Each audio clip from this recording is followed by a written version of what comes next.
Sunan Gresik dilahirkan di Samarkand, Asia Tengah pada awal abad ke-14. Beliau adalah anak dari seorang ulama Persia bernama Maulana Jumadil Kubro yang menetap di Samarkand. Beliau memiliki saudara bernama Maulana Ishaq yang menjadi ulama terkenal di Samudra Pasai sekaligus ayah dari Raden Paku atau Sunan Giri. Maulana Malik Ibrahim menikahi putri Raja Campa dan memiliki 2 putra, yaitu Sunan Ampel dan Raden Santri. Maulana Malik Ibrahim hijrah ke Pulau Jawa meninggalkan keluarganya untuk mendakwahkan Islam pada tahun 1392 Masehi.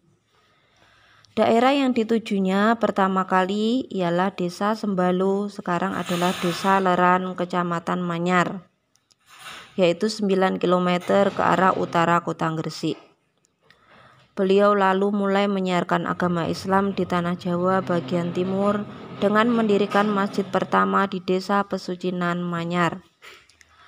Maulana Malik Ibrahim mendakwahkan Islam di daerah Gresik sehingga mendapat sebutan Sunan Gresik. Pertama-tama yang dilakukannya ialah mendekati masyarakat melalui pergaulan. Sunan Gresik memiliki sifat lemah lembut, welas asih, dan ramah tamah kepada semua orang, baik sesama muslim atau dengan non-muslim. Hal ini membuatnya terkenal sebagai tokoh masyarakat yang disegani dan dihormati. Kepribadiannya yang mulia itu menarik hati penduduk setempat, sehingga mereka berbondong-bondong masuk Islam dengan sukarela dan menjadi pengikut beliau yang setia. Penduduk setempat lebih mengenal Sunan Gresik dengan sebutan kakek bantal. Hal ini dapat diketahui dari keterangan yang tertulis di sekitar nisannya.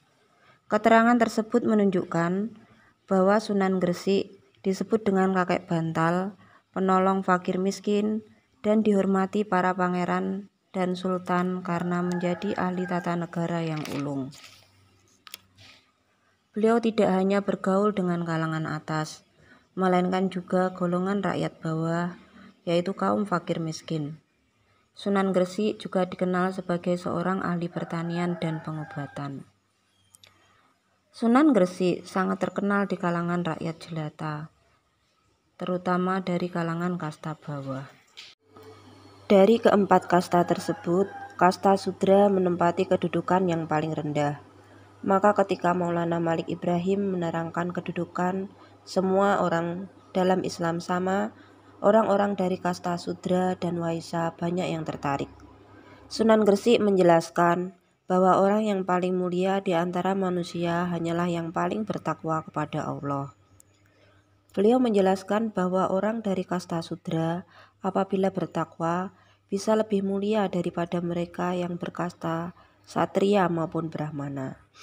Mendengar keterangan ini, mereka pun banyak yang masuk agama Islam dengan sukacita. Pengikut Sunan Gresik semakin hari semakin banyak. Beliau mendirikan pesantren sebagai tempat untuk mendidik para santri sebagai calon mubalik. Dari pesantren Gresik itulah kemudian muncul para mubalik yang menyebarkan Islam ke seluruh Nusantara. Tradisi pesantren tersebut berlangsung hingga di zaman sekarang, di mana para ulama melatih calon mubalik di pesantren yang diasuhnya. Sunan Gresik juga memiliki gagasan mengalirkan air dari gunung untuk mengairi lahan pertanian penduduk. Dengan adanya sistem pengairan yang baik ini, lahan pertanian menjadi subur dan hasil panen bertambah banyak.